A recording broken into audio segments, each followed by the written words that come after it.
참 직장 생활 하시거나 사회생활 하면서 수요일 밤은 저녁은 정말 피로가 많이 누적되는 시간인데 그런데도 이렇게 하나님의 말씀을 공부하러 달려오신 귀한 성도님들 하나님께서 은혜와 복을 함께 주시기를 축복합니다. 오늘 열왕기상을 통해서 또 주님이 우리에게 주시는 메시지들 함께 또 공부하도록 하겠습니다. 이 공부하면서 좀 부진하신 분들은 성경을 좀 같이 읽어 가시면 좋겠습니다. 그걸 먼저 배우고 그 다음에 읽으셔도 되고 아니면 나아갈 진도에 맞춰서 미리 읽어오시면 사실은 훨씬 더 쏙쏙 들어오고요. 그렇게 좀 이왕 고생하시는 거 이번 기회에 좀 구약에도 이렇게 더 눈을 뜨는 좋은 시간이 되었으면 좋겠습니다. 자, 열왕기상 바로 들어갑니다. 열왕기는 10명의 왕의 이야기가 아닙니다. 그렇죠? 40명 왕이 나와요. 북왕국 19명에다가 1명 그 오므리의 정적까지 하면은 북왕국 20명, 남왕국 20명 거의 도합 40명이 나오니까 여기 열왕은 열왕에 대한 이야기가 아니고 거기 써 있죠. 왕들을 열거했다, 나열했다 이런 뜻입니다. 쭉 왕들의 이야기를 쭉 이어서 기록했다 이런 뜻입니다. 그래서 이스라엘 또 유다의 왕들의 통치를 기록한 데서 붙여진 제목입니다.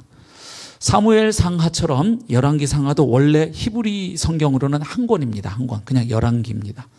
왕들. 그런데 이걸 이제 헬라어로 처음 번역한 성경이 70인역이라 그래요. 그 70여 명의 학자들이 모여서 이제 히브리어 성경을 헬라어로 그리스 말이죠.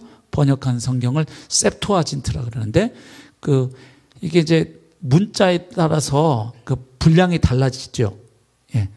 우리도 책 보면 영어 원본하고 한글로 번역된 책하고 같은 책인데 두께가 다른 거 가끔 보시죠? 그것처럼 헬라어로 번역하니까 훨씬 양이 많아지는 거예요. 그래서 옛날에는 종이책이 아니고 뭐였죠? 두루마리였는데 이게 너무 두꺼워지면 그렇잖아요. 말기도 힘들고 보관도 힘들고 나중에 펼치기도 힘드니까 그래서 2권으로 나누었어요. 그래서 그 전통에 따라서 오늘날 우리가 가지고 있는 성경에는 열왕기상, 열왕기하 이렇게 2권으로 구분이 되어 있습니다. 열왕기는 다윗 왕의 통치 말기부터 그러니까 사무엘 상하에 나온 사무엘이라든지 또 초대왕인 사울, 다윗 이야기는 거의 나오지 않습니다. 그 다음부터입니다. 거의 이제 솔로몬부터 나오는데 그러나 첫 장에 딱 솔로몬부터 나오는 건 아니고 솔로몬의 아버지인 다윗의 그 말기 그 부분도 나오는 거죠.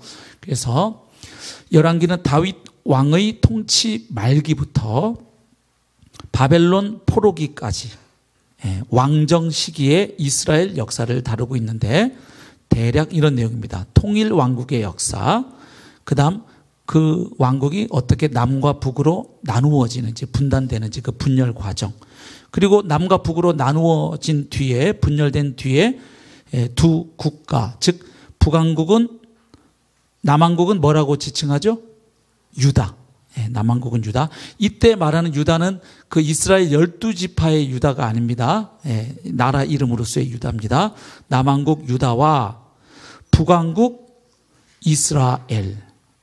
이스라엘. 그래서 이제 구약을 읽다가 이스라엘이라는 단어가 나올 때 이게 뭘 지칭하는지를 잘 유념해서 읽으셔야 됩니다. 이스라엘 전체를 가리키는 뜻으로 사용될 때가 있고 북왕국 이스라엘을 지칭할 때가 있고 그 컨텍스트에 따라서 그 문맥에 따라서 달라지는 거거든요. 그래서 북왕국 이스라엘 왕들의 이야기를 소개하고 있습니다. 특별히 이제 분열된 뒤에 두 왕국, 북왕국과 남왕국 이야기가 시작되면서부터는 이 열왕기서가 어떻게 기록을 하느냐? 같은 시대 왕들의 통치를 번갈아 가면서 기술을 합니다. 무슨 뜻인지 아시겠죠? 북왕국 아무개 왕 이야기를 하고 그 시대에 또 남왕국도 같이 가는 거니까 지금 두 나라가 그 시대에 남왕국은 또 어느 왕이 다스렸는데 무슨 일이 있었고 이렇게 번갈아 가면서 같은 시대를 이렇게 기록을 합니다. 즉 두 왕국의 이야기를 상호 연관시켜서 기록을 하고 있습니다. 그래서 열왕기 상은 그러면 이제 어디까지냐? 바로 다윗의 아들인 솔로몬이 왕 위에 올라 왕위에 오르는 과정을 소개하고 있죠. 앞부분에. 그래서 왕 위에 등극해서 이스라엘을 다스리던 통일 왕국 시대, 이때는 나누어지기 전이니까요. 통일 왕국 시대부터 이제 왕국이 분열된 후, 왕국이 언제 분열되냐 하면 솔로몬의 아들인 르호보암 때, 그러니까 3대 왕 때 분열이 되는 겁니다. 초대 왕은 누구였습니까?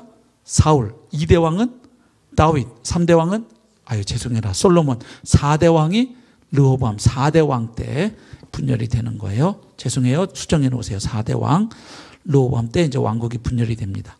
그래서 쭉 가다가 어디까지 열왕기 상에서 다루고 있냐면 유다 왕 여호사밧, 시옷 받침 쓰면 됩니다. 여호사밧과 그 다음 이스라엘 왕은 누구 이야기로 마무리가 되냐면 아하시야.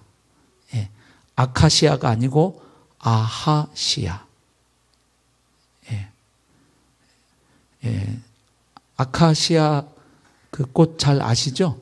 예, 얼마 전에 아내하고 저는 아카시아 꽃을 멀리서 차 타고 가다가 라일락이 많이 폈네 이렇게 했다가 나중에 아카시아 꽃인 걸 알고 둘이서 참 둘이 같이 무식하니까 서로 대화가 되네 이랬습니다. 예, 거기 만약에 옆에 식물에 대해서 많이 아는 분이 있었으면 참 부창부수다 그랬을 겁니다. 네. 둘 다 하얘가지고 말이죠. 네. 자, 아하시아. 이러면 딱 외워지겠죠? 근데 이제 꼭 이럴 때 이제 시험 보시면 아하시아라고 써야 될 때다가 아카시아라고 쓰는 분이 꼭 세 분은 있습니다. 그렇죠? 이렇게 들었던 기억이 나니까. 통치까지를 다루고 있습니다. 자, 그래서 결국 이 열왕기 상이나 열왕기 하나 그 공통적인 포인트가 있는데 그걸 좀 설명드릴게요. 교재에는 제가 다 안 써놨는데 이제 이 열왕기를 읽어보시면 상이든 하든 이스라엘 왕정시대 역사를 뒤돌아보면서 회고하면서 쓰는 거거든요. 예, 돌아보면서 회고적으로 분석을 하는데 신학적인 분석입니다. 그러니까 단순히 뭐 정치적인 분석, 사회적인 분석, 경제적인 분석이 아니고 신학적인 관점에서 그 왕들의 이야기를 써내려가고 있다는 겁니다. 왜 그러냐 하면 지금 이 열왕기상이 기록된 당시 상황이 바벨론 포로기 중기에서 말기 정도 상황이거든요. 그러니까 지금 어떤 상황입니까? 먼저 이제 북왕국 이스라엘이 주전 722년에 아수르 제국에서 이미 북왕국은 망했고, 그리고 이제 더 버티던 남왕국 유다도 바벨론 제국에 의해서 주전 586년에 나라가 망해요. 망하고 끝난 게 아니라 이 유다 백성들이 어디에 포로로 끌려갑니까? 바벨론의 포로로 끌려갑니다. 그래서 이제 70년 정도 있다가 나중에 페르시아 고레스 왕 때 다시 이제 본토로 귀환하게 되잖아요. 자, 그런데 그때 바벨론의 포로로 끌려가 있는 유다 백성이 가질 수밖에 없는 질문이 있어요. 어떤 질문일까요? 지금 남왕국 유다는 망했죠. 예루살렘 성전 파괴됐죠. 함락됐죠. 예루살렘이. 자기들은 포로로 끌려와 있죠. 이때 유대인들에게 이런 질문이 드는 겁니다. 하나는 하나님의 백성인 우리가, 하나님의 선민인데 천지를 창조하신 여호와 하나님의 백성인 우리가, 언약 백성인 우리가 어떻게 저 이방 민족의 포로가 될 수 있다는 말인가? 이 질문이에요. 그러면 그 다음에 이 질문이 꼬리를 물고 또 이어지는 질문이 있어요. 이 질문에 꼬리를 물고 이어진 질문이면, 그렇다면 우리가 믿는 여호와 하나님, 야훼 하나님은 저 바벨론이 믿는 신들보다 힘이 약하신가? 그래서 우리를, 자기 백성을 보호하지 못하신 것인가? 이런 신학적 질문에 부닥치는 거예요. 고대인들은 나라와 나라 사이의 전쟁을 신들의 대리전 양상으로 많이 이해했어요. 그래서 이기면 그 나라 신들을 가져다가 탁 이렇게, 그죠? 예. 그래서 그 블레셋도 왜 법궤 뺏어가지고 그걸 전리품으로 취해갖고 자기들 신들 모여있는 그 창고 같은 데 넣어놨더니 막 다곤 신상이 법궤 앞에서 꼬꾸라지고, 그거 이미 우리 지나왔죠? 읽으셨죠? 예. 그게 다 이제 그런 시대의 그런 그 풍습을 반영하고 있는데, 이런 질문입니다. 그래서 열왕기서는 바로 이 질문에 답을 하고 있는 거예요. 예. 어떻게 하나님의 선민은 우리가 지금 바벨론의 포로로 끌려와 있고, 그렇다면 여호와 하나님은 저 이방 신들보다 못한 신인가라는 이 질문에 대해서 열왕기상, 열왕기하는 이걸 쪼개가지고 결국 세 가지 질문에 답을 합니다. 왜 이스라엘이 남왕국과 북왕국으로 쪼개졌는가? 그 다음 북왕국 이스라엘은 왜 망했는가? 그 다음 남왕국 유다는 또 왜 망했는가? 이것에 대해서 질문을 하는 겁니다. 그래서 그 기준이 뭐냐 하면 결국 하나님과 맺은 언약과 하나님이 주신 율법에 얼마나 이스라엘 백성이 충실했는가, 이걸 가지고 대답하는 거예요. 그래서 결국 하나님이 저 이방신들보다 힘이 모자라 가지고 이스라엘 백성을 보호 못하여 망한 게 아니고 결국 뭡니까? 이스라엘 백성들이 북이스라엘 남유다 할 것 없이 모두 하나님께 대해서 반역을 하고 하나님의 통치를 인정하지 않고 전부 뭘 했어요? 우상 숭배하고 심각한 도덕적 성적 타락에 빠져들었죠. 그래서 하나님께 대한 반역과 하나님께 대한 불순종의 결과 지금 자기들이 망해서 이방 나라의 포로로 끌려와 있다. 그래서 그 왕들의 역사를 훑는 거예요. 그 수백 년의 역사를 훑으면서 지금 그들의 죄악이 얼마나 하나님 앞에 누적되어 왔는지, 축적되었는지를 지적하는 겁니다. 그래서 북이스라엘과 남유다의 멸망은 바로 그들이 저지른 죄의 결과이고 하나님의 정의로운 심판이었다는 것을 열왕기서는 가르쳐 주는 겁니다. 그러면서 궁극적으로 이제 바벨론 포로 생활 중간에서 말기에 처해 있는 그들에게 너희들도 다시 하나님의 은혜와 복을 회복하려면 뭘 해야 된다? 회개를 촉구하는 거죠. 그래서 하나님과의 올바른 관계를 회복하라. 그러면서 또 희망을 주는 거이기도 해요. 왜냐하면 망한 것 자체가 하나님이 언약을 지키신 거였어요. 모세 시대 시내산 언약이 뭐냐면 한마디로 신명기가 말하는 건 두 가지죠. 복과 저주예요. 하나님 말씀에 순종하고 언약에 신실하면 복을 받고 그렇지 않으면 저주를 받는다는 거예요. 근데 그 저주 가운데 어떤 내용이 포함되어 있습니까? 너희들이 하나님이 주신 축복의 땅 가나안 땅에서 쫓겨나서 이방으로 흩어지리라는 게 이미 신명기에 나온 내용이에요. 그래서 그 말씀하신 대로 우리에게 그 일이 일어났다는 걸 안 거예요. 하나님이 힘이 모자라지는 게 아니라. 그러면 그 이야기는 또한 동시에 희망을 주는 거예요. 그러면 하나님이 그 약속을 지키신 것처럼 또 뭐도 지키시겠느냐?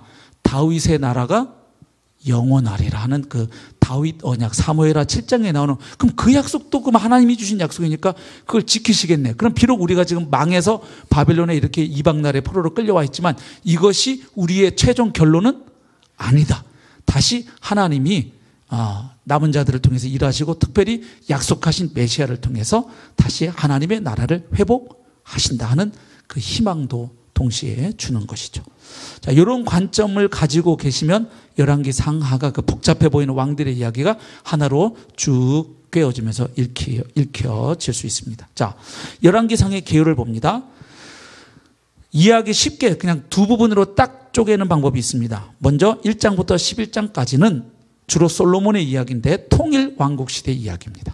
그 다음 12장부터 22장까지는 분열 왕국의 여러 왕들의 이야기.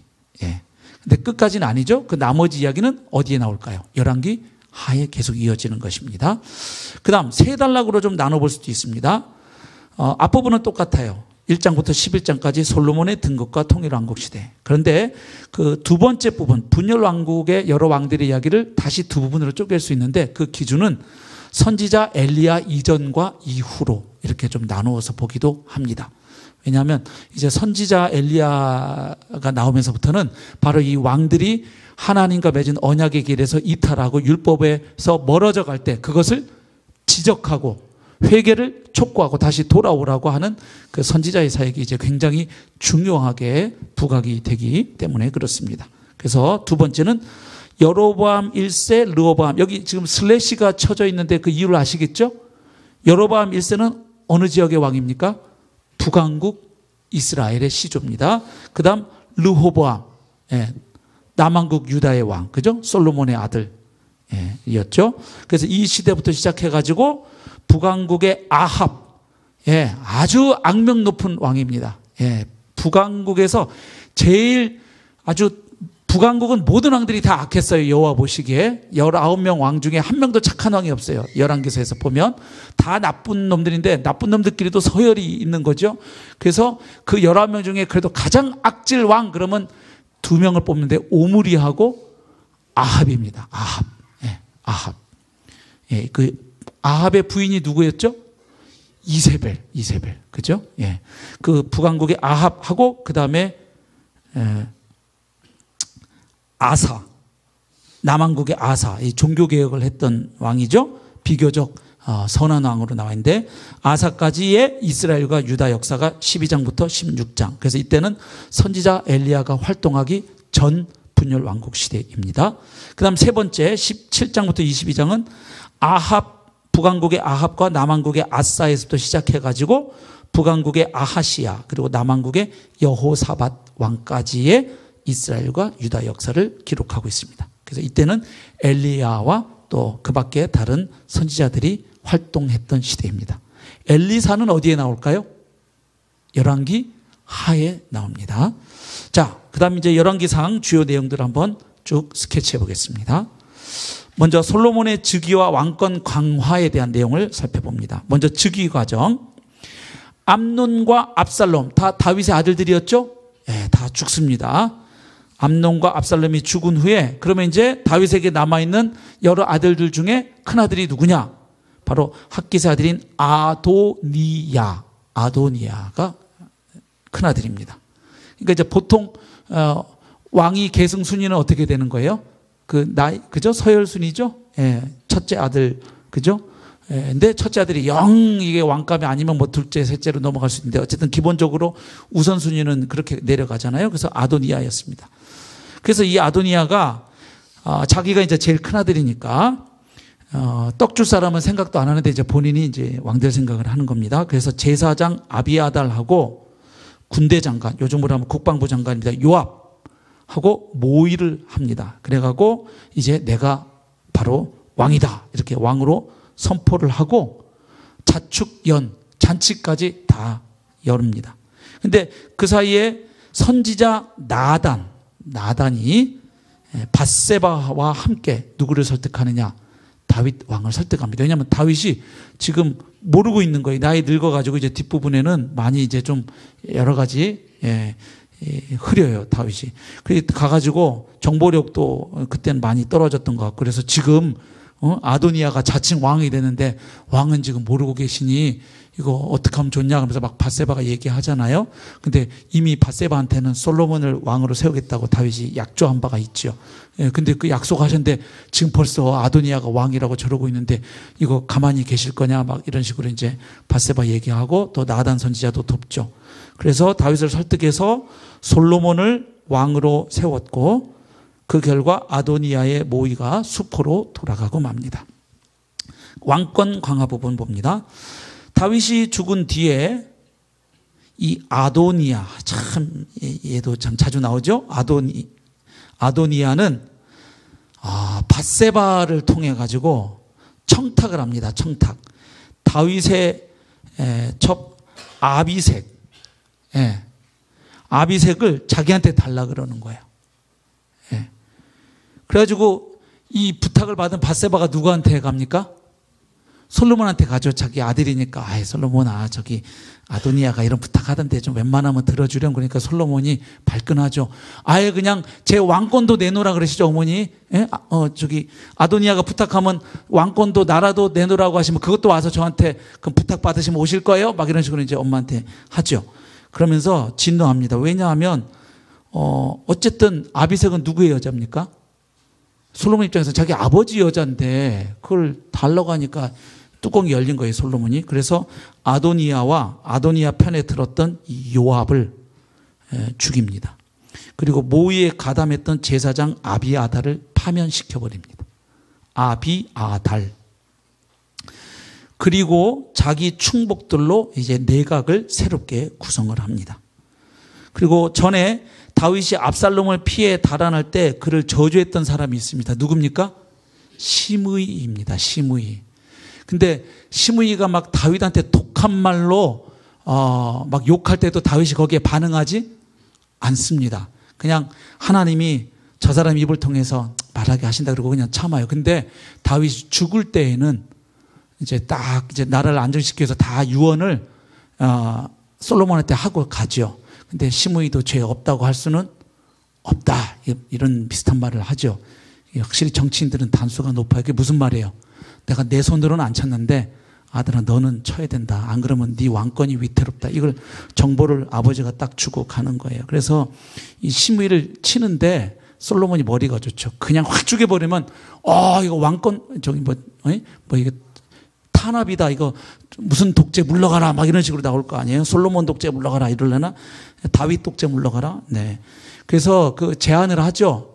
보호해주면서 너 여기 대신에 마음대로 집 짓고 살아라. 대신에 예루살렘 경내는 벗어나면 안 돼. 이렇게 하죠. 보호 관리 대상인 거지 사실은. 언제든지 반역을 일으킬 수 있는 자라는 걸 아는 거예요. 다윗도 알고 있고 그런 성향이 있는 사람들은 이렇게 받았다가 또 뭐 때문에 눌러졌다가 또 이게 계속 하거든요. 그걸 아는 거예요. 솔로몬이. 그래서 딱 예루살렘 안에다가 놓고 관리를 하는데 좋다고 해요. 시므이도. 그런데 벗어나 버리죠. 그래서 그거를 가지고서 처단을 하죠. 이 권력의 세계는 무서운 부분이 있어요. 이런 걸 보면. 이로써 솔로몬은 자신의 왕권을 위협하던 자들을 모두 없애고 왕권을 튼튼하게 세웁니다. 자, 2페이지 갑니다. 솔로몬의 치적과 번영. 그의 지혜와 부귀영화. 자, 솔로몬이 즉위하고 얼마 되지 않아서 기브온 산당에 가서 하나님께 일천번제를 드립니다. 이게 이제 아직 성전이 없어서 일어난 일이에요. 이게 이제 안타까운 게 뭐냐면 이스라엘 백성들이 아직 성전이 없으니까 여기저기 있는 산당에 가서 제사를 지내는데 여기에 위험 요소가 있습니다. 산당이 어떤 장소입니까?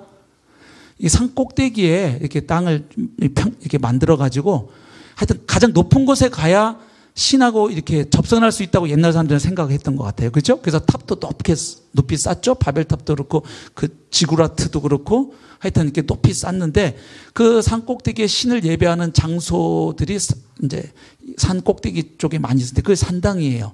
근데 그 가나안 땅의 산당들은 대부분 그 전에 뭐 하던 장소입니까? 여러 우상들에게 이방 신들에게 이게 예배하고 제사하던 장소들이니까 거기서 여호와 하나님께 제사한다고 하지만 자연스럽게 원래 그 산당에서 행해지던 이방 신에 대한 그 예배나 풍습이 같이 섞일 혼합주의적인 신앙으로 갈 위험이 상당히 있는 거예요. 아시겠죠? 그래서 이제 나중에 왕들 기록 보면 뭐 이 사람은 참 착했지만 산당을 제거하지는 않았다. 뭐 산당은 제거했으나 뭐는 안 했다. 뭐 이런 식으로 이제 평가를 계속하는 이유가 거기에 있습니다. 그래서 열왕기서에서 다루고 있는 여러 신학들이 있는데 그 중에 하나가 예배 장소에 대한 신학도 있습니다. 그래서 하나님이 예배하도록 지정한 장소에서 드려야 된다는 그런 신학이 하나 깔려 있어요. 근데 어쨌든 아직 성전이 지어지기 전이라 기브온 산당에 가가지고 이제 하나님께 일천번제를 드립니다. 근데 그날 밤에 하나님이 솔로몬의 꿈에 나타나셔서 너의 소원이 무엇이냐 뭐 이렇게 물으십니다. 근데 솔로몬이 멋있게 대답하죠. 아버지 다윗에 의해서 내가 하나님 은혜로 왕이 되긴 했는데 저는 아직 아입니다. 출입할 줄을 모릅니다. 아직 왕으로서 제가 제대로 처신하는 거라든지 이런 것도 아직 제대로 다 터득을 못했는데 이 하나님의 백성, 이 중다한 하나님의 백성을 제가 어떻게 다스립니까? 그래서 저에게 필요한 건 다른 것이 아니라 지혜가 필요합니다. 근데 여기서 왜 이게 하나님 마음에 흡족하냐면 그냥 뭐 부귀영화보다 지혜가 최고다. 단순히 이런 차원이 아닙니다. 거기서 솔로몬이 이렇게 말을 하거든요. 이 주의 백성을 제가 다스릴 수가 없다. 지혜가 모자라서 이렇게 얘기해요. 그러니까 거기서 지혜를 구하는 그때만 해도 솔로몬의 동기는 뭡니까? 내가 그냥 역사상 남는 최고로 똑똑한 인간이 한번 되어봐야지. 이게 아니고 이 백성을 다스리도록 내가 세움받았다는 의식이 있는데 그래도 초기에만 해도 솔로몬에게 분명한 의식이 뭐냐면 이스라엘의 왕은 이방 나라의 왕처럼 백성 위에 굴리면서 백성을 자기 소유물들로 삼고 종으로 삼는 자가 아니고 이 백성은 내 백성이 아니라 누구 백성이다? 여호와 하나님의 백성이고 선민이라는 거예요. 그리고 왕은 뭐 하는 자냐?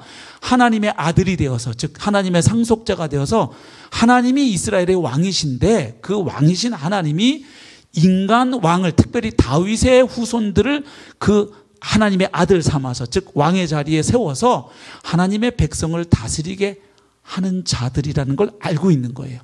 그러니까 이게 내 백성이 아니고 누구 백성이다? 주님의 백성인 거예요. 하나님의 백성을 내가 잘 다스려야 되는데 그게 왕으로서의 책무인데 그러기에는 저는 너무 경륜도 짧고 지혜가 부족합니다. 그러므로 지혜를 주십시오. 이게 하나님 마음에 쏙 들죠. 왜냐하면 하나님의 백성을 잘 다스리는 왕이 되고 싶다는 거예요. 잘 섬기고 잘 이끌고 예, 이게 하나님 마음에 합한 기도죠. 그래서 하나님이 너무 기분이 좋으셔갖고 어떻게 합니까? 네가 이것저것 뭐 장수를 구할 수도 있고 부귀영화를 구할 수도 있는데 다른 거 안 구하고 이걸 구해서 내가 네가 구하지 아니한 부와 기와 영화까지 내가 다 주겠다. 이렇게 아주 그냥 보너스를 하나님이 듬뿍 얹어서 주시죠. 예. 자, 솔로몬의 지혜는 당시 널리 알려진 지혜자들보다 훨씬 더 뛰어난 것으로 평가가 되죠. 그래서 그는 여러 잠언을 지었고 이스라엘의 지혜 전통의 선구자가 됩니다. 지혜 전통. 예. 이게 이스라엘에는 여러 전통이 있어요. 이 왕정 전통이 있는가 하면 선지자 예언자 전통이 있고 또 하나는 이 지혜 전통이라는 게 있어요. 그래서 잠언, 전도서, 그렇죠? 예. 이런 것들 다 이게 지혜 문학이라 그러거든요.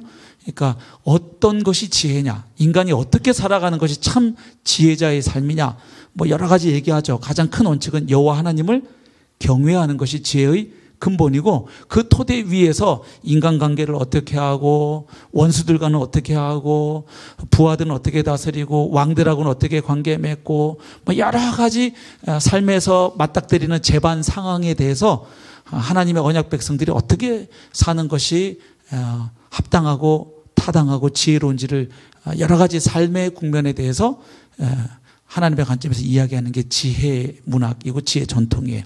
근데 이것에 거의 선구자격이 솔로몬인 거죠. 그래서 솔로몬의 전도서를 보면 헛되고 헛되니 쫙 헛되고 헛되도다. 그죠? 그죠? 쫙 나오면서 그 인생에 대한 깊은 그 심오한 통찰이 거기 나와 있죠. 하나님은 약속대로 솔로몬에게 지혜뿐만 아니라 부귀도 주셨습니다. 그래서 그 결과 솔로몬의 시대에는 예루살렘에 뭐가 돌처럼 흔했을까요? 은. 그냥 은이 길바닥에 돌처럼 치였다고 돼 있어요. 흔했어요. 그 다음 백향목, 아주 귀한 나무입니다. 예, 성전 건축할 때 쓰였던 그 나무인데 백향목이 평지의 뽕나무처럼 아주 많았다. 이렇게 기록하고 있습니다.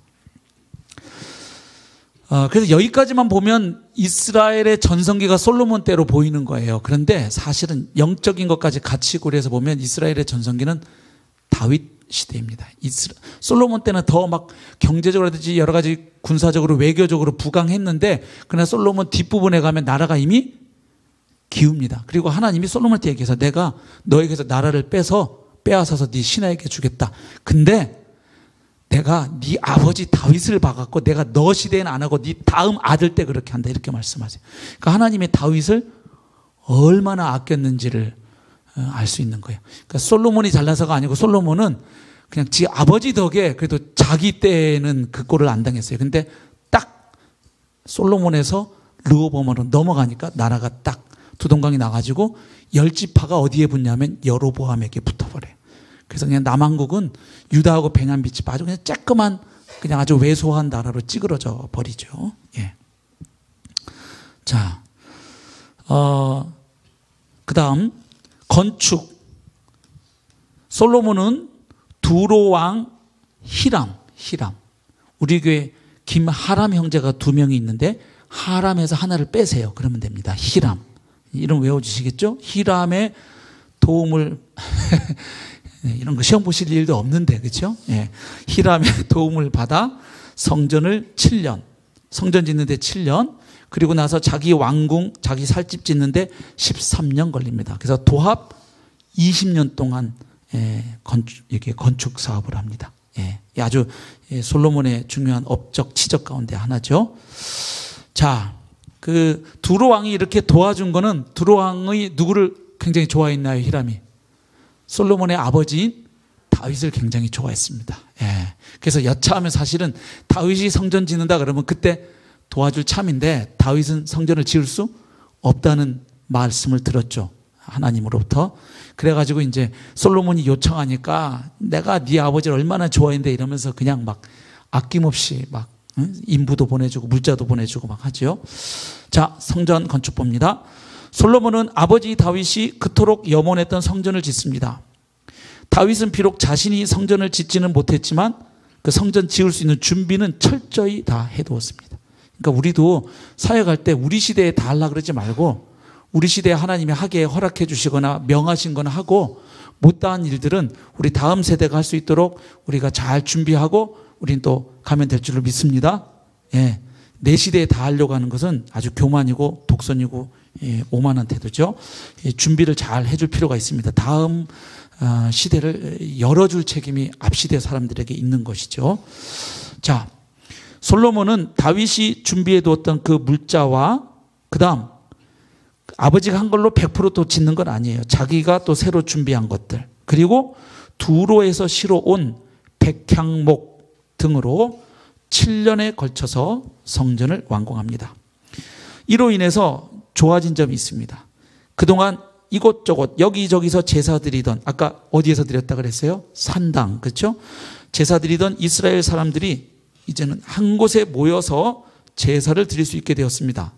그래서 좋아진 점이 뭐냐? 한편으로는 여호와 신앙이 주변 이방인의 종교에 영향을 받아서 혼합되는 것, 혼합주의 신앙으로 가는 것을 예방할 수 있게 된 겁니다. 산당에서 예배드리다 보면 자꾸 그 전에 산당에서 하던 그 행습이 자꾸 여호와 하나님 제사 행습에 자꾸 이게 들어오는 거예요. 우리 기독교 예배 가운데도 자꾸 보면, 우리 또 문화 가운데도 보면 옛날 불교, 유교, 도교 뭐 이런 것들이 자꾸 알게 모르게 들어와 있는 것들이 꽤 많죠. 들어오고 있고. 그래서 이런 것들 영향이 있거든요. 그걸 방지하는 이 순기능이 있었어요, 성전이. 다른 한편으로는 종교가 통치권과 밀착됨으로써 어용화될 위험성이 또 높아진 반대급부가 또 있는 거예요. 왜냐하면 그 성전을 누가 지었어요? 왕이 지었잖아요. 예? 왕이 상당한 공이 있잖아요. 그리고 왕의 또 부하들이 그 성전을 관리할 거 아니에요. 그러니까 이게 왕권하고 종교권 이게 결탁이 되면 항상 위험하죠. 특히 하나님의 선민인 이스라엘에서는 더 위험할 수 있죠. 그래서 우리나라는 무슨 이런 이스라엘과 같은 무슨 신정국가가 아니죠. 그럼에도 불구하고 예를 들면 기독교계가 예를 들면 한기총을 비롯해서 자꾸 지나치게 이렇게 청와대하고 자꾸 가까워지려고 하는 거, 이런 거 별로 좋은 거 아닙니다. 교회가 자꾸 이렇게 권력의 힘하고 가까워서 무슨 일을 하려고 그러고 이렇게 하면 위험해요.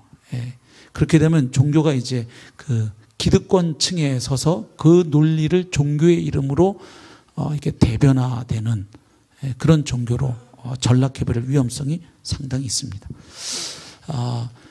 성경은 하나님 나라를 얘기하고 있습니다. 아멘. 우리는 하나님 나라 백성이에요. 하나님 나라 백성. 그래서 여기에서 선지자가 굉장히 이제 중요한 의미를 갖습니다. 왜냐하면 여호와 신앙이 제도권의 권력 아래 놓인 이런 모양새가 됐어요. 그래서 이 왕을 비롯해서 이 이스라엘 국가에 하나님이 허락하신 이 시스템이, 제도권이 순수성을 유지해야 되는 거예요. 그리고 잘못 갈 때 그걸 견제해줘야 되고 또 평가를 내려줘야 되거든요. 그 역할을 누가 하냐면 하나님이 선지자들을 통해서 하는 거예요. 그래서 왕들이 잘못 갈 때 하나님이 선지자들을 통해서 회개를 촉구하거나 책망을 하시거나 또 어떤 하나님의 계시의 말씀을 이렇게 전해주시는 그런 역할을 하는 거죠. 이게 왜 선지자를 두냐 하면 이스라엘 나라에서 왕은 절대로 뭐가 아니다. 절대 권력자가 아니다. 이스라엘에서 왕은 오직 한 분 누구이시다. 여호와 하나님이시다. 왕은 그럼 뭐 하는 거냐? 그 하나님을 대행해서 하나님의 뜻을 잘 받들어서 하나님의 백성을 다스리는 자예요. 그래서 왕에게 주어진 요구사항이 뭐냐면 늘 옆에 뭘 두고 하나님의 율법책을 가까이 하고 늘 읽어서 그 말씀에 기록된 대로 순종하고 나라를 이끌어라. 이게 하나님이 왕들에게 요구하신 사항이었어요.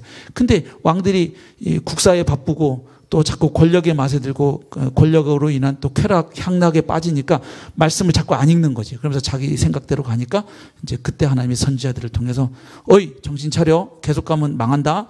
너 한번 혼날래? 막 이렇게 막 이제 하나님이 선지자들 통해서 하시는, 이 서로 이렇게 가게 하시는 시대가 바로 왕정 시대인 것입니다. 자, 봉헌기도. 솔로몬은 성전 봉헌 기도를 통해서 성전으로 하나님을 뭐 할 수 있다고 생각하지 않았다. 좀 어려운 단어인데 한번 써보십시오. 국지화. 국지화. 무슨 뜻일까요? 전쟁 중에 왜 전면전이 있고 국지전이 있죠. 국지전은 한 지역에서 일어난 비교적 그 소규모 전투를 말하는 거예요. 그렇죠? 그러니까 국지화한다는 건 뭐냐면 천지를 창조하신 하나님은 온 우주 만물보다 크신 분인가요? 우주 만물보다 작은 분이신가요? 우주 만물보다 크신 분이죠. 만드신 분이 크니까. 그렇죠? 예. 그런데 국지화한다는 건 뭐냐면 하나님을 어느 특정한 장소에 가둘 수 있다고 생각하는 거예요. 그래서 하나님이 여기 성전에 계신다. 근데 그게 멋있는 말 같은데 하나님이 이 성전 안에 계신다 이 말은 뒤집어 얘기하면 무슨 얘기가 되냐면 성전 밖에 나가면 거기는 하나님 안 계신다가 되는 거예요. 그래서 이런 게 이제 오늘날 나타나는 게 성수주일에서 주일은 굉장히 거룩하게 그날은 막 놀지도 않고 돈도 안 쓰고 막 그냥 막 이렇게 하는데 그럼 이제 일요일은 주일 주님의 날 나머지 6일은 누구의 날? 내 날. 그래서 내 마음대로 사는 날. 그래서 막 6일 동안 개판 치다가 주일날은 딱 목욕 제기하고 양복 딱 입고 하나님 잘못했습니다 이러면서 막 이렇게 하면 또 되는 것처럼 생각하는 신앙. 또 11조도 그렇게 이해하는 거죠. 10분의 1 하나님 거 세금 내듯이 딱 내고 10분의 9는 누구 거? 내 거. 이건 내 마음대로 쓰고. 이게 11조 정신이 그게 아니에요. 모든 것이 하나님 거라는 그 믿음을 10분의 1을 드림으로 표현하는 행위예요. 맞죠? 그리고 또 한 가지는 뭐냐면 나머지 10분의 9도 내 마음대로 그냥 내 욕망대로만 이 돈을 쓰지 않고 청지기로서 하나님이 내게 주신 이 돈을 하나님의 뜻에 맞게 우리 가족들의 필요를 위해서도 이걸 잘 쓰고 그다음에 할 수만 있다면 이것들을 잘 아껴 쓰고 나머지를 또 어떻게 하겠다. 나보다 더 어려운 사람들이나 하나님 나라를 위해서 어려운 이웃들, 지체들을 위해서 흘려보내고 나누면서 잘 하나님 백성답게 돈을 잘 관리하며 살겠습니다 하면서 하나님께 그 믿음과 그 결단으로 드리는 게 11조지 이거 안 드리면 사업 망할까 봐 병들까 봐 이거 바치면 사업이 100배로 사업이 커질까 봐 이렇게 거래하는 마음으로 드리는 게 11조 헌금이 아닙니다. 맞죠? 예, 그렇게 하면요 11조 행위가 굉장히 기복주의적인 하나님하고 뭐 하는 거예요? 거래하는 거예요. 그러니까 하나님 제일 싫어하는 거예요. 거래하는 거. 사울 왕이 사무엘한테 거래하려고 그랬잖아요. 그죠? 뭐 이렇게 기도 제 체면도 좀 봐주셔서 이렇게 하다가 그냥 너는 아웃이야. 너 끝. 너 왕권 내가 다윗한테 줄래. 하나님 그렇게 하시거든요. 예. 자, 그래서 국지화할 수 있다고 생각을 안 합니다. 거기 사무엘하 8장에 보면 죄송해요. 자꾸 열왕기상 8장에 보면 그 솔로몬이 성전 봉헌 기도를 드리는데 굉장히 감동적이에요. 22절부터 무지하게 깁니다. 그 기도가 중요하기 때문에 22절부터 거의 몇 절까지 나오는 거예요? 저기까지 나오죠. 53절까지. 그 긴 기도를 다 써놨어요. 예, 그래서 기도가 중요하기 때문에 기록을 했는데 그 중에 솔로몬이 기도하다가 이렇게 얘기하거든요. 열왕기상 8장 27절에 보면 하나님이 참으로 땅에 거하시리이까 하늘과 하늘들의 하늘이라도 주를 용납하지 못하겠거든 하물며 내가 건축한 이 성전이오리이까. 그러니까 하늘의 하늘도 하나님을 그 안에 모셔두거나 가둬둘 수는 없는데 하물며 제가 지어드린 이 성전 이 조그만 건물 안에 하나님이 갇혀 계실 분이겠습니까? 하나님은 그런 분이 아니십니다. 이 고백을 먼저 하는 거예요. 그러나 그럼에도 불구하고 하나님 우리 아버지 소원에 따라 이걸 지었는데 이 성전에 하나님 눈과 마음을 좀 여기다 두셔서 이 성전에서 좀 기도하거들랑 하나님 들으시고 응답해 주십시오. 그래서 하나님의 백성에게 복을 주시고 또 잘못했다가도 여기서 잘못했다고 회개하면 좀 용서해 주시고 심지어는 솔로몬이 무슨 기도까지 하냐면 이스라엘 백성이 아닌 이방인들도 여기 와서 기도하면 그들의 기도를 들으시고 그들에게 복을 좀 주십시오. 이렇게 아주 정말 멋있는 봉헌 기도를 합니다. 이 성전 신학이요. 신학에 가면 누구의 설교에서 나오냐면 바로 사도행전에 나오는 스데반 집사님의 설교 때 이게 나와요. 이 성전 신학이 이때부터 있던 건데 이걸 얘기하니까 발끈하죠. 아니 저렇게 성전을 모독하다니 막 이러면서 이게 종교가 변질된 걸 알 수 있죠. 그래서 하나님을 국지화한다. 어느 특정한 장소에 가둬둘 수 있다거나 아니면 이 성전이라는 것이 인간 편에서 하나님께 뭘 해드리는 하나님을 위해서 뭔가 이 성전 짓는 게 뭔가 좀 배려해드리는 것 같은 이게 아니라는 걸 기도 가운데 분명하게 고백을 해요. 무엇을 해드리는 무슨 종교라 그러냐면 이걸 치성 종교라 그럽니다. 그러니까 하나님 앞에 정성을 쌓으면 뭔가 해드리면 그 결과로 하나님이 반대급부로 뭔가를 주시는 거. 예? 내가 열심히 예배를 드리면, 아니면 내가 열심히 11조를 하면, 주일 성수를 하면, 새벽 기도를 드리면, 전도를 많이 하면, 뭐 이렇게 하나님이 이렇게 포인트 쌓아가지고 그로 인해서 하나님에서 뭘 받아내겠다는 거. 이걸 이제 율법주의라고도 얘기하고 보통, 예, 치성 종교라 그럽니다. 그래서 거의 세상 종교는 이게 다 있습니다. 그래서 절에 가서도 보면 어떻게 합니까? 그냥 절 한 번 안 하고 어떻게 합니까? 아들 낳기 위해서는. 예, 뭐 108배를 하든지 아니면 3000배를 하든지 그냥 운동 삼아서 이거 한번 100배 해보신 분 있으세요? 108배가요. 예, 저는 그냥 혼자서 절에서 말고 혼자서 그냥 운동 중에 이렇게 내려갔다 이렇게 하는 거 뭐 있잖아요. 이렇게 다닌 시간에 칼로리 제일 많이 소비하는 거 있죠. 이렇게 팔 짚고 폈다가 그 뭐라 그래요, 도전사님? 버피 운동 그거 있어요. 칼로리 제일 많이 소비된대요, 그게. 근데 그런 식으로 이렇게 절하는 거를 몇 번 해본 적이 있어요. 이게 3000배가 이게 힘든 건가 안 힘든 건가를 제 몸으로 실험을 해봤는데, 예, 50번만 해보세요. 이게 다리가 후들거리고 머리가 휙 돕니다. 그래서 정말 절에 가서 아들 낳게 해달라고 정말 100번, 500번, 300번 하시는 분들은 정성으로만 따지면 진짜 지극정성입니다. 예. 진짜 그 마음과 그 정성은 얼마나 대단한 건지 몰라요. 해보면 알아요. 진짜 힘들어요. 막 어지러워요. 막, 예. 막 빈혈, 없던 분들도 빈혈 와요. 해보시면 알아요. 예. 근데 그런 게 다 뭐냐면 치성이에요. 내가 이렇게 하면 이 정성이 하늘에 통하지 않겠느냐, 닿지 않겠느냐, 막 이런 거. 근데 이게 기독교 안에도 들어와 있고. 그리고 막 솔로몬이 했던 1000번제도 교회에서 이상하게 바꿔가지고 1000번제를 그냥 1000일 동안 기도해가지고 싸우면 너도 어느 날 꿈에 하나님이 너의 소원이 무엇이냐 막 이렇게 솔로몬이 했던 1000번제는 그거 아니에요. 아시죠? 네. 자, 치성 종교의 수단이 되지 못함을 분명히 고백을 했습니다.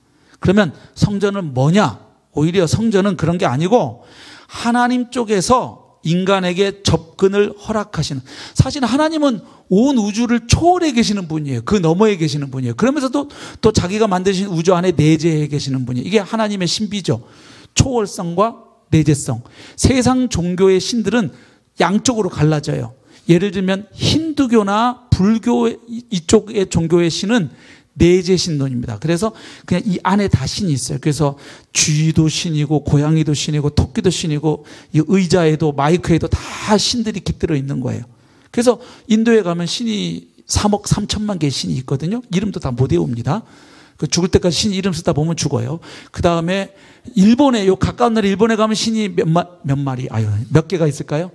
800만 개의 신이 있습니다. 그래서 일본 그 신사나 절에 들어가 보세요. 죄다 다 말도 신이고 뭐도 신이고 다 신이에요. 들어가 보시면. 그리고 중간중간에 열심히 돈 넣으라고 이게 절에 가면 있는 복전함처럼 막 신상들이 있고 옆에는 꼭 돈 넣는 통이 꼭 옆에 있습니다.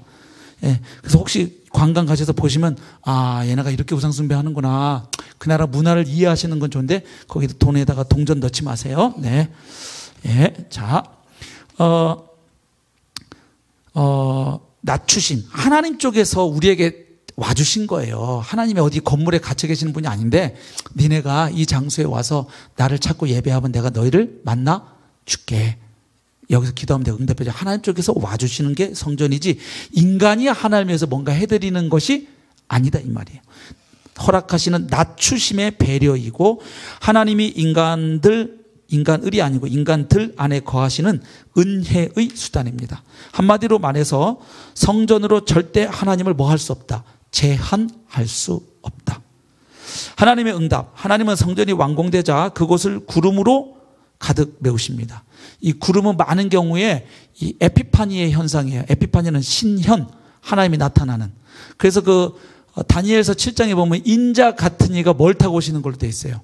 하늘 구름을 타고 오시죠. 그래서 그분이 신적 존재임을 암시하거든요. 예. 구름으로 가득 메우심으로써 그분의 영광과 임재를 나타내셨습니다. 그리고 그분의 이름을 그곳에 두며 하나님의 눈과 마음이 항상 거기 있겠다고 약속을 해 주십니다. 얼마나 고맙습니까? 하지만 이 약속은 전제가 있습니다. 솔로몬과 그의 후손이 누구처럼? 다윗처럼 하나님을 경외하고 율법을 지킬 것을 전제로 그 약속을 하신 겁니다. 성전 자체가 무조건 그런 복을 가져다 주는 게 아니었습니다. 이해되시죠? 이스라엘 백성들이 이걸 놓친 거예요. 무슨 마법 건물처럼 생각한 거예요. 그래서 예레미야 선지자가 니네 망한다, 바벨론에 망한다고 해도 무슨 생각을 하냐, 거짓 선지자들은. 그럴 리가 없다. 하나님의 눈과 마음이 어디에 있다? 예루살렘 성전에 있는데 어떻게 예루살렘 성전에 있는데 이 도시가 무너진다 하냐. 그러면서 저런 매국노 같은 놈이 있나 그러면서 예레미야를 오히려 가짜 선지자로 공격을 해댔죠. 그게 바로 그거예요. 성전을 믿는 거예요. 하나님을 믿는 게 아니고. 성전이 있는 한 우리는 망할 수 없다. 뭐 이런 거죠. 예. 자, 만약에 그들이 돌이켜서 하나님을 쫓지 않고 율법을 범하고 하나님과의 언약을 깨면 하나님이 직접 말씀했어요. 이 성전은 천하 열방의 웃음거리, 조롱거리로 전락할 거라고 하나님이 정확하게 열왕기상 읽어보십시오. 경고하십니다. 자신의 궁, 솔로몬은 성전에 이어서 자신의 궁을 13년에 걸쳐 짓습니다. 그리고 그의 궁전의 규모는 성전보다 훨씬 컸고요. 이번에도 역시 두로 왕의 도움을 받습니다. 그리고 그는 바로의 딸을 위해서 밀로에다가 궁을 짓습니다. 여기 벌써 불행의 씨앗이 보이죠? 바로의 딸, 바로가 어느 나라 왕을 가리키는 거예요? 애굽의 왕이잖아요. 파라오, 태양의 아들, 그렇죠? 벌써 이방 나라 여인들과 솔로몬이 결혼을 했다는 걸 알 수 있죠. 자, 솔로몬의 범죄와 타락. 1. 이방 여인들과의 결혼과 우상숭배. 솔로몬은 정략적으로 아주 이 외교에 능했던 인물이 솔로몬입니다. 그래서 바로의 딸을 비롯해서 많은 이방 여인들을 이 나라 저 나라 다 이게 정략 결혼을 하는 거예요. 말하자면 아내로 맞음으로써 율법을 어깁니다. 왜냐하면 율법에 왕은 많은 여인들을 두지 말라고 돼 있어요. 신명기, 이미 모세를 통해서 신명기 17장 14절부터 20절 보면 이스라엘의 왕은 이방 나라의 왕하고 달리 어떤 마음과 자세로 이스라엘을 다스려야 될지 이미 모세가 벌써 신명기 17장에 얘기를 했습니다. 예. 더군다나 그냥 여자를 많이 두는 것도 문제가 되는데 누구 여자예요? 또 하나님을 믿지 않는 이방 여자들이에요. 이게 더 심각했어요. 예. 그뿐 아니라 그들이 가져온, 그러니까 결혼한 것 자체도 이미 율법을 어긴 거고, 그들이 가져온 신상, 이분들이 다 시집 올 때 그냥 안 오고 전부 자기 나라에서 섬기던 그 여러 가지 잡신들, 그 신상들 다 가져왔단 말이에요. 그리고 우상숭배 풍습을 부인들이 하는 걸 그대로 허용을 합니다. 그래야 또 부부싸움을 안 하니까. 그리고 또 그 나라랑 사이좋게 지낼 수 있으니까. 예? 그 여차하면 그 부인이 누구한테 찌르겠어요? 자기 친정 아빠한테 찌를 거 아니에요. 그럼 또 쳐들어올지도 모르니까. 예. 그러니까 허용을 해줘요. 근데 거기서 더 나가요. 항상 죄는 점점 더 나가게 돼 있어요. 그들과 함께 우상숭배의 자리에 참여해버립니다. 예. 그래서 여기서 배울 수 있는 교훈 한 가지, 결혼을 잘해야 한다. 예. 형제들은 자매를 잘 만나야 되고 자매는 형제를 잘 만나야 합니다. 예. 근데 확률적으로 임상적으로 보면 성경이나 역사나 이 교회에서 보면 남편이 엄청 신앙이 좋아서 아내가 그 남편을 따라가는 것보다 아내가 신앙이 좋아서 아내를 따라가거나 아니면 아내가 신앙이 없어서 거기를 남편들이 따라가는 경우가 훨씬 더 많습니다. 그러니까 아담도 누구 말 듣고 선악과 먹었어요? 하와 말 듣고. 아브라함도 누구 말 듣고 하갈하고 애를 낳는 바람에 그 지금까지 몇천 년 동안 지금 이스라엘하고 저쪽 난리예요. 이스마엘 지금 싸우고 있는 중동 문제는 결국 이삭의 혈통하고 이스마엘 혈통 지금 싸우고 있는 거예요. 저거는 해결이 안 돼요. 그래서 농담 삼아 중동의 영구적인 평화를 종착시키는 사람은 노벨 평화상 다 몰아서 줘도 아깝지 않다 이런 말이 있어요. 힘든 문제입니다. 예. 지금 또 이제 트럼프는 이제 또 노골적으로 또 이스라엘 편을 들기 때문에 이제 갈등은 앞으로 점점 더 또 이제 심해져 갈 거예요. 예. 트럼프는 이제 자기 정치적인 이유 때문에 그렇고 또 자기 사위가 이스라엘 사람인 건 아시죠? 트럼프가. 예. 그런 것도 있고 또 이제 또 성경을 읽다 보면 또 이스라엘한테 우리가 또 못해야 될 이유는 또 없어. 그렇죠? 예. 왜냐하면 그 이스라엘에게 어떤 태도를 갖느냐가 또 그런 말씀들이 성경에 있고. 근데 이제 또 어려운 건 현실 안에서 어려운 거는 또 이런 것도 있어요. 그러니까 옆 나라가 쳐서 이런 것도 있는데 또 이스라엘도 때로는 엄청나게 또 그 옆에 피에로나 이쪽에 막 할 때 보면 막 잔인할 정도로 막 폭격을 하고 참 또 그들도 죄인이죠. 이제 이런 것들. 그래서 이걸 굉장히 균형 있게 잘 봐야 돼요. 기독교인들은. 성경과 또 이 돌아가는 역사 현실과 또 하나님의 공의와 정의, 하나님 나라. 그래서 아주 이렇게 폭넓은 관점에서 이런 것들을 잘 봐야지 그냥 어느 거 하나만 딱 잡고 이렇게 보면 그 세상을 보거나 돌아가는 걸 보는 눈이 굉장히 왜곡되기 쉽습니다. 그렇게 될 때 굉장히 그 기독교인들이 실수하기 쉬워요. 자, 그 다음 이방 왕정. 하여튼 우리 형제님들, 총각 형제님들은 이런 목표를 세우세요. 결혼할 당시를 기준으로 나보다 믿음 좋은 여자랑 결혼하게 해주세요. 이렇게 기도하세요. 아시겠죠, 세창 형제님? 왜냐하면 여자가 남자 쪽을 닮아가기보다는 누구를 닮아간다. 남자가 여자 쪽으로 이렇게 끌려갈 확률이 많아요. 그래서 여자가 나보다 믿음이 좋으면 남자도 같이 올라가는 경우가 많은데, 여자가 이렇게 그러면 이렇게, 왜냐면 뭐 세상 사람들이 하는 그냥 농담, 저작거리 말로 뭐 세계는 남자가 지배하고 그 남자는 여자가 지배한다, 뭐 이런 말 뭐 했었잖아요. 뭐 그게 정확한 건 아닌데, 근데 어쨌든 보면 그렇게 돼요. 그리고 또 많은 경우에 결혼해서 살아보면 어지간한 거는 남편분들이 또 누구 말을 들어야 또 좋습니까? 아내 말을 들어야죠. 그래야 가정도 평화롭지만 또 많은 경우에는 아내 말들이 대부분 또 맞습니다. 맞는 얘기입니다. 그렇죠? 그래서 아내 말을 잘 듣는 남편분들이 또 잘 됩니다. 보면. 그렇죠? 그러니까 잘 만나야 돼. 그 아내 말을 들어도 잘된 결정이 되도록. 아시겠죠? 형제들? 교육형제 알겠어요? 아내들 잘 만나세요. 물론 자매님들 형제님 잘 만나셔야 되고. 그래서 아브라함이 사라 말 듣고 하갈 취해서 이스마엘 낳은 뒤에 경험이 생겨서 그런지 나중에 하나님이 이삭 바쳐라 할 때는 아브라함이 어떻게 하는 줄 아세요? 사라한테 말을 안 해요. 왜냐하면 말하면 뻔합니다. 어떻게 해요? 어떻게 자식을 죽이려고 그러냐 뭐 이러면서 막 뻔하니까 아예 말을 안 하고 혼자 그냥 바로 확 가버리죠. 또 거기 성경에 써 있어요. 그 혈육과 의논하지 아니하고 이렇게 돼 있어요. 아브라함이. 잘 새겨서 들으세요. 제가 절대로 아내 말을 들으면 안 된다, 망한다 이런 말 한 적이 없어요. 거의 대부분은 아내 말들을 잘 들으셔야 됩니다. 저도 제 아내 말을 잘 들으려고 합니다. 근데 더 잘 들어야 제가 설교를 짧게 할 텐데 주여. 자, 아내 말을 잘 들으셔야 합니다. 그러니까 아내 말을 잘 들어도 망하지 않을 수 있는 아내들을 얻으셔야 된다 이 말이에요. 그 포인트를 잘 그러나 가끔 인생에 몇 번은 하나님이 이렇게 요구하실 때가 있어요. 그럴 때는 정말 홀로 외롭게 하나님 앞에서 분투하고 결정해야 될 때도 인생에 몇 번은 옵니다. 그건 뭐 아내들도 마찬가지일 수 있고요. 자, 하여튼 서로 잘 만나시기를 축복합니다. 그리고 이미 만나신 분들은 그냥 최고의 배필을 주셨다고 믿음을 쓰시기를 축복합니다. 자꾸 옆집 아빠, 옆집 뭐 엄마 이렇게 자꾸 비교하지 마세요. 그 좋아 보이는 옆집 아빠도 막상 살아보시면 별거 아니에요. 다 사람 거기죠.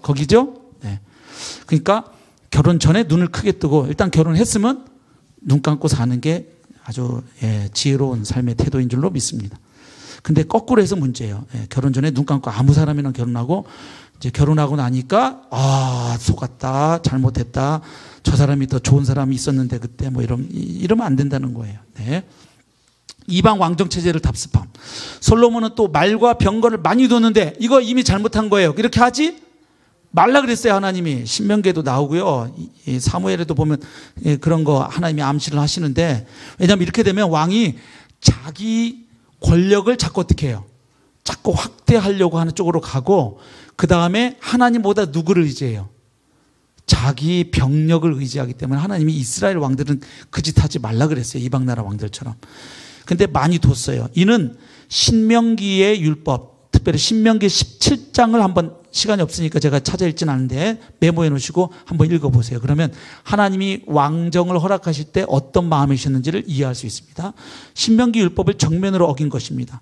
이스라엘의 왕은 군사적인 힘을 의지하지 않고 오직 하나님이 주신 율법을 지키고 하나님만 의지해야 하는데 솔로몬은 군사적인 외교적인 노력으로 왕권과 국가의 안정과 번영을 지키려고 한 거죠.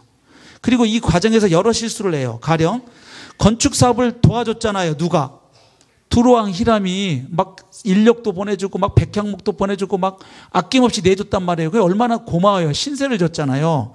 이래가지고 두로왕한테 갈릴리의 성읍들을 선물로 줘요. 근데 이게 잘못된 거예요. 왜냐하면 하나님이 주신 기업을 절대로 뭐 하지 말라 그랬어요. 팔거나 양도하지 말라 그랬어요. 율법에. 그리고 어려워서 팔았다가도 희년이 되면 다시 원래 주인에게 돌려주라 그랬어요. 그래서 하나님이 주신 기업을 계속 지켜가도록 하셨는데 이걸 솔로몬이 왕부터 이걸 어겨버린 거예요. 예. 또 행정구역을 인위적으로 재편성함으로써 지파별로 이스라엘 공동체를 구성하고 있던, 그러니까 이스라엘은 지파 연맹체거든요. 12지파. 자연스러운 이 시스템 체제를 자기가 의도하는 행정체제로 뜯어 고치려고 하죠. 솔로몬이. 이런 과정에서 백성을 강제 노역에 동원시키는 등 강제 노역. 이거 하나님이 이스라엘 왕들은 이렇게 하지 말라 그랬어요. 오히려 이스라엘 왕들은 백성을 섬기는 자라고 얘기를 하는데 예, 솔로몬이 이렇게 가는 거예요. 왕권 강화를 하려고 하면 이렇게 갈 수밖에 없어요. 그래서 우리가 외국 여행 가서 엄청난 왕궁을 볼 때 그 어마어마한 스케일과 아름다움에만 감탄해서 어머나 이렇게만 보면 안 되는 거예요. 뭐도 봐야 돼요. 와, 이거 짓느라고 백성들이 얼마나 쎄빠지게 고생하고 얼마나 많이 죽었을까. 만리장성 보면서도 크다 이러면 안 돼요. 그거 지으면서 얼마나 죽었겠냐고 백성들이 끌려가가지고 그걸 동시에 같이 봐야 되는 거예요. 예? 그 왕족 몇 사람 사는데 말이지 방은 막 수십 개, 수백 개, 수천 개잖아요. 막. 예. 그 얼마나 고생했어요. 그걸 같이 봐야 돼요, 우리가. 예. 자, 어디죠? 예. 4번, 왕국의 분열. 솔로몬이 죽고 그의 아들 르호보암이 왕이 되자 솔로몬의 공사 감독이었던, 그리고 그를 대적해서 애굽으로 피난 갔던 사람이 있어요. 누굽니까? 여로보암인데 이제 돌아오죠.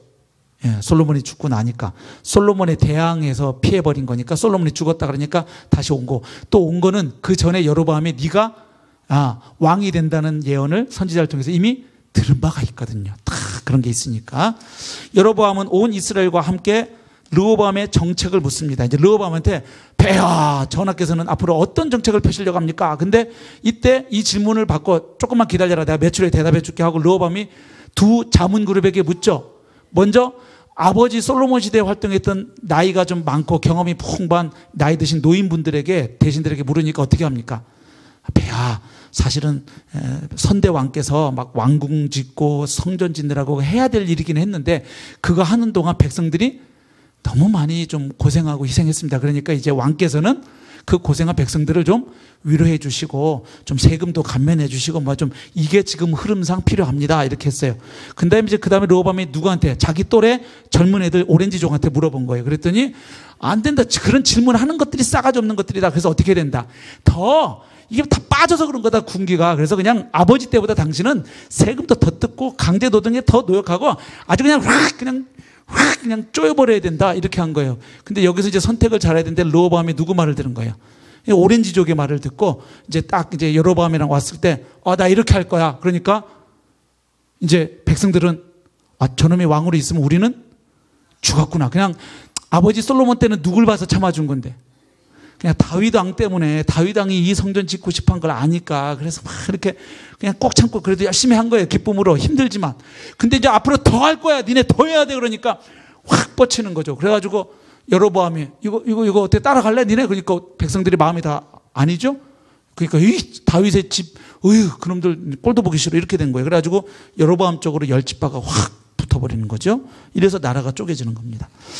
자, 그래서 르호보암은 아버지 솔로몬보다 더욱 가혹한 정책을 펴겠다고 답을 하니까 이에 실망하고 분노한 여로보암과 이스라엘은 다윗의 집에 반기를 들었고 유다와 베냐민을 제외한 10지파가 따로 떨어져 나갑니다. 그래서 북왕국 이스라엘을 세우고요. 그래서 다윗 가문은 이제 이스라엘에 비해서 아주 왜소한 규모가 된 남왕국 유다, 겨우 2지파, 유다와 베냐민 지파, 여기만 다스리게 됩니다. 그 다음에 여로보암의 길이라는 게 계속 반복해 나오는데요. 열왕기상에 여로보암은 이제 이 백성들 이제 마음을 끌어야 되잖아요. 지금 르호보암이 백성들 마음을 못 얻어서 권력, 그죠? 이쪽으로 자기한테 붙은 걸 알기 때문에 여로보암의 최대 과제는 뭡니까? 이 백성들의 마음을 내게 붙들어 두는 거예요. 자꾸 사이. 그러니까 이제 인기 정책을 위해서 뭐 하는 겁니까? 야, 이게 우상숭배적 성향이 있는 백성들의 욕구를 맞춰주기 위해서 여기저기에다가 잡신들 예배할 수 있는 거를 막 지어주는 거예요. 쉽게 말하면. 네.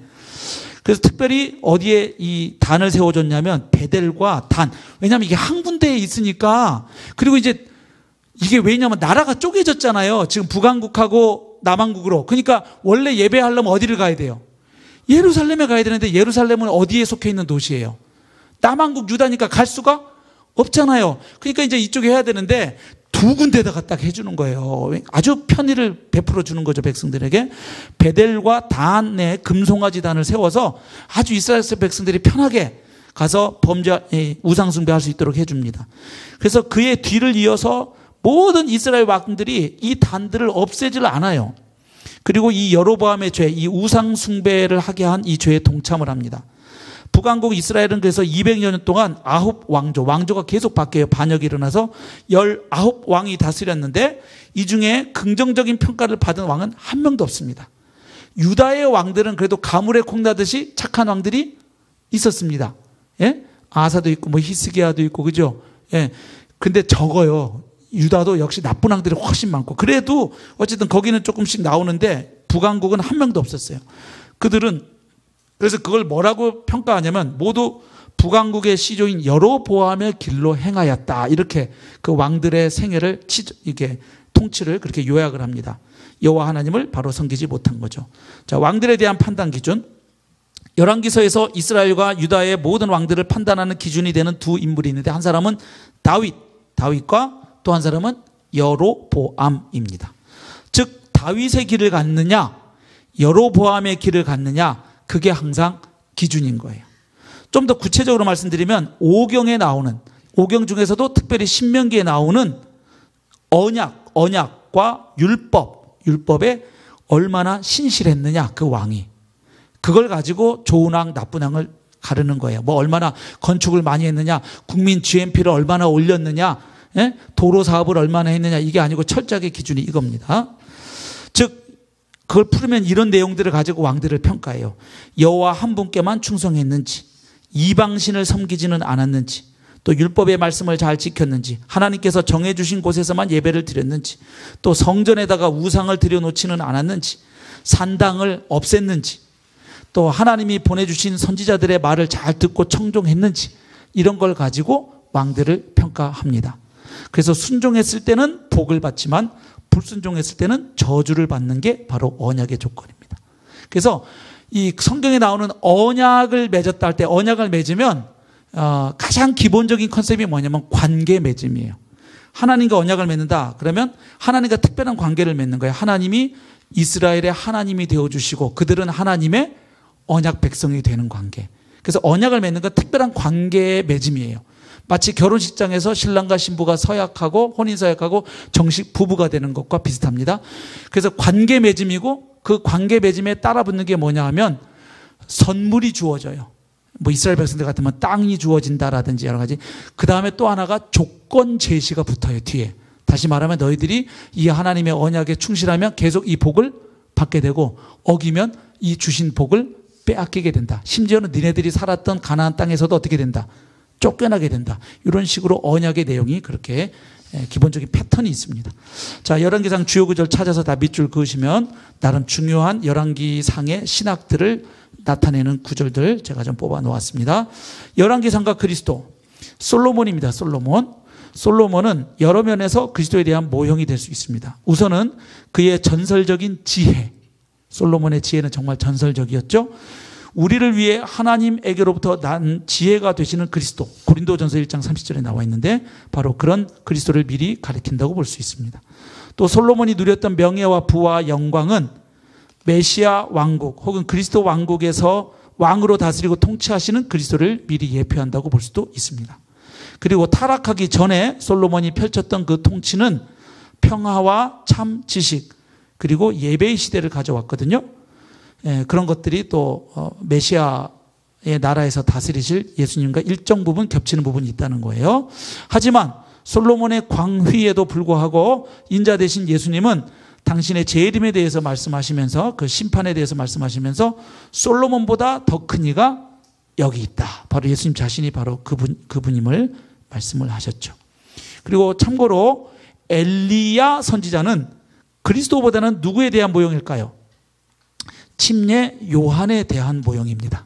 그러니까 하나님을 떠나서 바알과 아세라에게로 향한 이스라엘 백성들을 다시 여호와께로 돌이키려고 했던 게 엘리야 선지자입니다. 아시죠?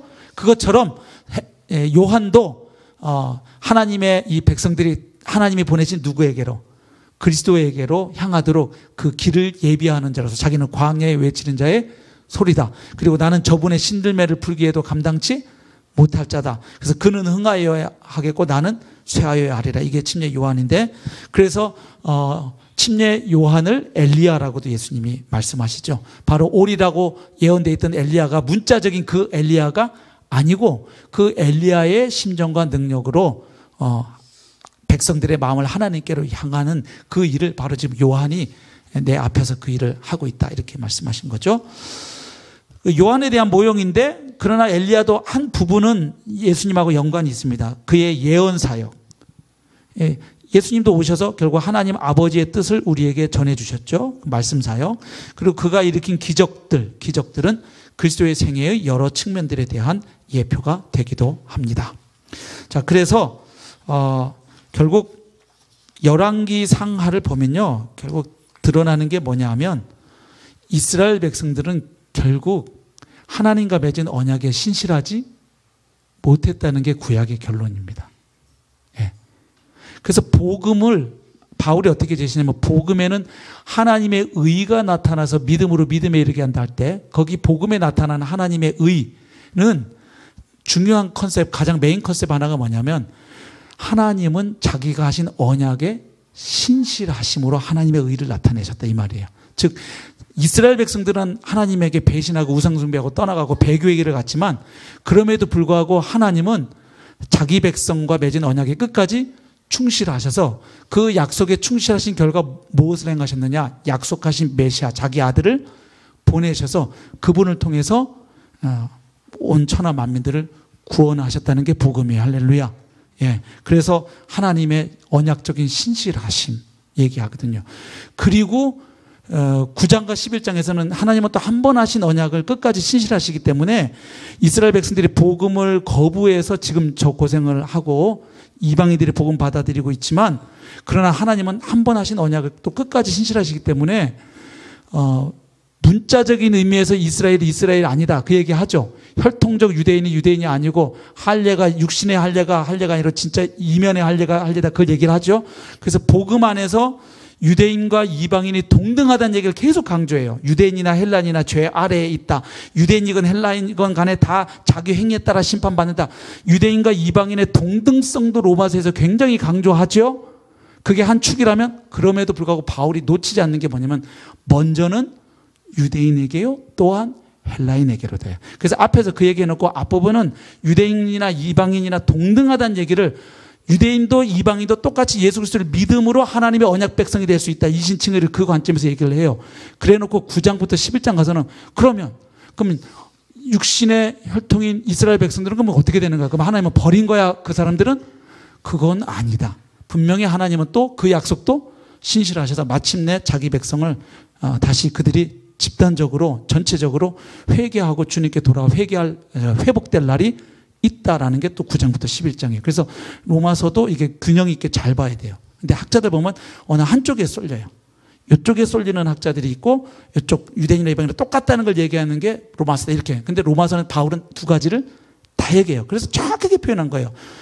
모든 유대인 이방인 할 것이 모든 믿는 자를 구원하는 하나님의 능력이 됨이라. 여기 유대인과 이방인의 동등성을 얘기해요. 복음 앞에서. 아멘. 그런데 또 순서는 있다. 우선성. 먼저는 유대인에게요. 또한 헬라인에게로다. 그래서 우리가 성경이 말하는 대로 잘 이해하면 됩니다. 근데 사람들이 자꾸 자기 성향과 기질과 이데올로기 쪽으로 성경을 자꾸 땡기고 싶어요. 그래서 자기 생각에 맞는 구절들이 성경에 있거든요.